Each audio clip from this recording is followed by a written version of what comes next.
Oi, hoje vamos dar continuidade a essa sequência de palavras sobre as parábolas de Jesus. E hoje nós vamos falar sobre a parábola dos trabalhadores na vinha. Ela você vai encontrar em Mateus 20, do versículo 1 adiante. Como ela é uma parábola cheia de detalhes, todos riquíssimos para a história, eu vou ler ela junto com você. Vamos lá? Mateus 20, versículo 1 adiante. Porque o reino dos céus é semelhante a um homem, pai de família, que saiu de madrugada a assalariar trabalhadores para a sua vinha. E, ajustando com os trabalhadores a 1 dinheiro por dia, a 1 denário por dia, mandou-os para a sua vinha. Depois ele saiu perto da hora terceira e viu que outros estavam ociosos na praça. E disse-lhes: Ide vós também para a vinha, e dar-vos-ei o que for justo. E eles foram. Saindo outra vez, perto da hora sexta e nona, fez o mesmo.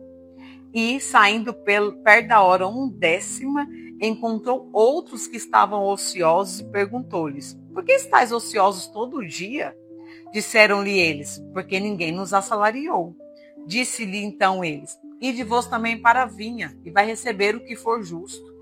E, aproximando-se à noite, disse o senhor da vinha ao seu mordomo: Chama os trabalhadores e paga-lhe o salário, começando pelos derradeiros até os primeiros. E chegando os que tinham ido perto da 1/10, receberam 1 dinheiro cada um, 1 denário. Vindo, porém, os primeiros, cuidaram que haviam de receber mais, mas do mesmo modo receberam 1 dinheiro cada um. E recebendo-o, murmuravam contra o pai de família, dizendo: Esses derradeiros trabalhadores trabalharam só 1 hora, e tu os igualastes conosco, que suportamos a fadiga e a calma do dia. Mas ele, respondendo, disse a um deles: Amigo, não te faça agravo. Não ajustastes tu comigo 1 dinheiro? Ou seja, não ajustei esse valor contigo? Toma o que é teu e retira-te. Eu quero dar a este derradeiro tanto quanto a ti. Ou não me é lícito fazer o que quiser do que é meu? Ou é mau o teu olho porque eu sou bom? Assim, os últimos serão os primeiros e os primeiros os últimos, porque muitos são chamados, mas poucos escolhidos.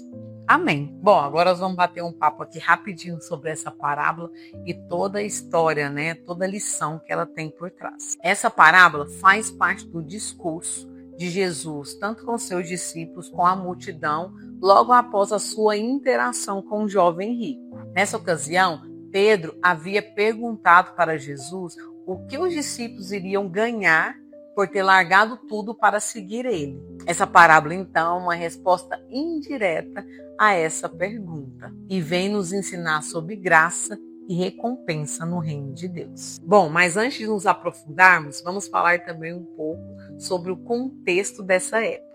Nessa época, o cultivo de vinhas era comum, principalmente nessa área da Galileia e da Judéia. E durante um tempo, precisava-se contratar trabalhadores diaristas para acelerar o processo do cultivo da vinha. Esse valor, esse pagamento de 1 denário por dia, a gente até encontra ele em outras passagens da Bíblia, ele era um salário digno, justo para um dia de trabalho comum. E tinha-se já o hábito dos trabalhadores reunirem ali na praça de manhã, esperando com que os donos da vinha viessem contratá-los. Aqueles que permaneciam até tarde, geralmente eram os menos desejáveis ou alguém que ninguém quis contratar. Ninguém contratou ele antes. Percebe que Jesus sempre traz em suas parábolas elementos, pessoas, histórias que fazem parte do dia a dia daquele povo. Faz parte da cultura daquele povo. Jesus é muito intencional. E ele faz isso também por amor e cuidado daqueles que vão ouvir, para ter a certeza que estão entendendo a sua palavra. Bom, agora voltando para o texto, para a parábola. Uma das primeiras coisas que eu pensei ao ler essa parábola foi: mas o que foi combinado foi cumprido, É o famoso combinado não sai caro. Sei que algumas pessoas podem pensar que foi injusto, outras têm esse mesmo pensamento.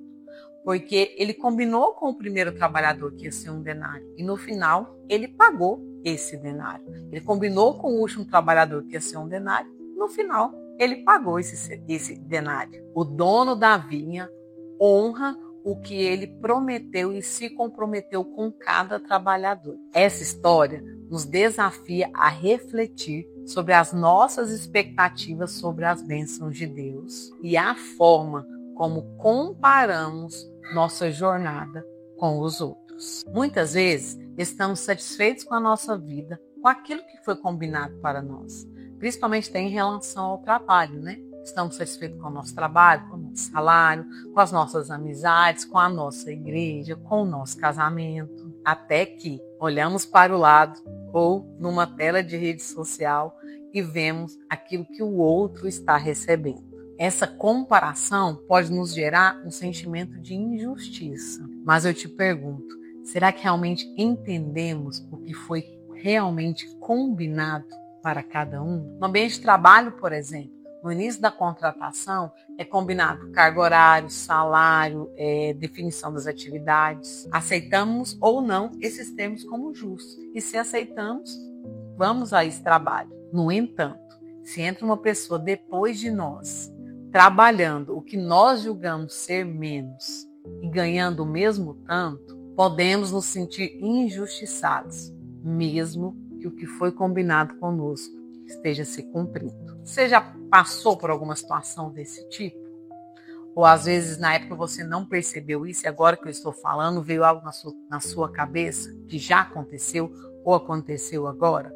De você ter um combinado com uma pessoa, ela cumpriu o combinado, chegar outra pessoa e ter o mesmo combinado com você ou até mais, você se sentir injustiçado sobre isso? Não precisa comentar, não precisa falar em voz alta, mas apenas pensa se isso já aconteceu contigo. Porque é normal isso acontecer.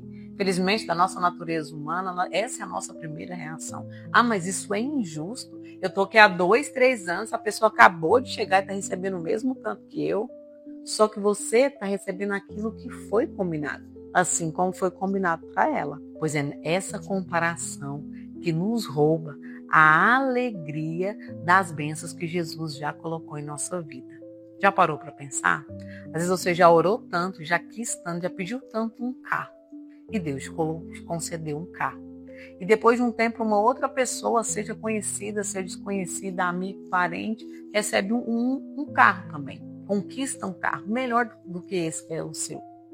Você considera melhor que o seu. E ali você já não vê tanta alegria mais, você só pensa, nossa, mas a outra está com um carro melhor. Às vezes não é nem no sentido de inveja propriamente dito, mas é no sentido de olhar para o outro e se comparar. Nossa, mas ele recebeu um melhor do que o meu. E isso tira a sua alegria daquilo que Deus te colocou. Eu usei o exemplo do carro, porque ele acaba sendo mais comum, mas isso é para bens materiais, né? Carro, casa, um trabalho, até mesmo para o seu marido, para uma amizade, para uma igreja. Às vezes, ao olhar para o outro, ao comparar com o que o outro está recebendo, nós tiramos essa alegria da bênção, a alegria da gratidão daquilo que Jesus está fazendo na nossa vida, do combinado que Ele tem conosco. E se nós focarmos naquilo que Deus está fazendo na nossa vida, naquilo que Ele nos chamou para fazer, sem nos preocuparmos com o que os outros estão fazendo ou recebendo, podemos desfrutar plenamente daquilo que nos foi prometido. Devemos sempre nos lembrar que o critério de justiça de Deus é diferente do nosso. Isso, aliás, é um motivo de gratidão, pois muitas vezes receber o que não merecemos é sinal da sua misericórdia e da sua graça. Além disso, a parábola nos vai trazer reflexões muito valiosas. O dono da vinha cumpriu sua palavra e o combinado com aqueles trabalhadores. Isso nos mostra que Deus não nos deve nada.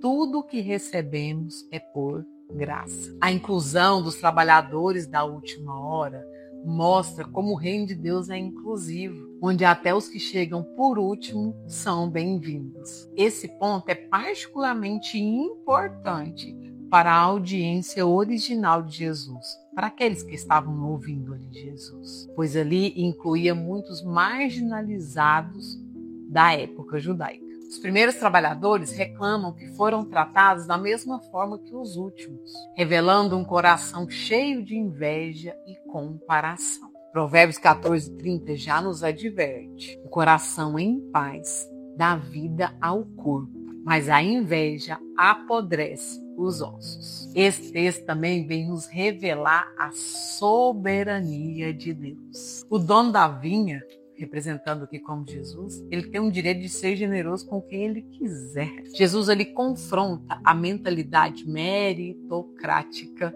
dos discípulos. Essa parábola também traz uma bela lição sobre a salvação por meio de Jesus Cristo. Mostra que a salvação é dada igualmente a todos que conhecem Jesus, seja desde pequeno, seja jovem, ou seja nos últimos minutos da sua vida.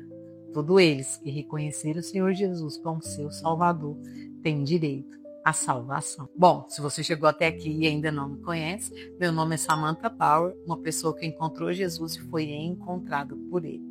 Está aqui fazendo mais um vídeo para levar a mensagem de Jesus, a sua palavra, a sua escritura para mais pessoas, para que mais pessoas possam, enfim, conhecer e encontrar esse verdadeiro amor.